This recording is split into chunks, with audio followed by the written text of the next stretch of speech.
యేసు ఒళ్ళు చీచెను కుల కొరడా దెబ్బలే,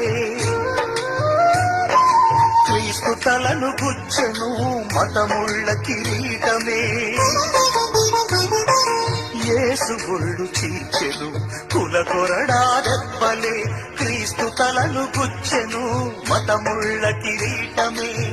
మేకుల దిగగొట్టెను పదవి వ్యామోహమే, సిలువలో వేలాడదీసెను అధికారమే.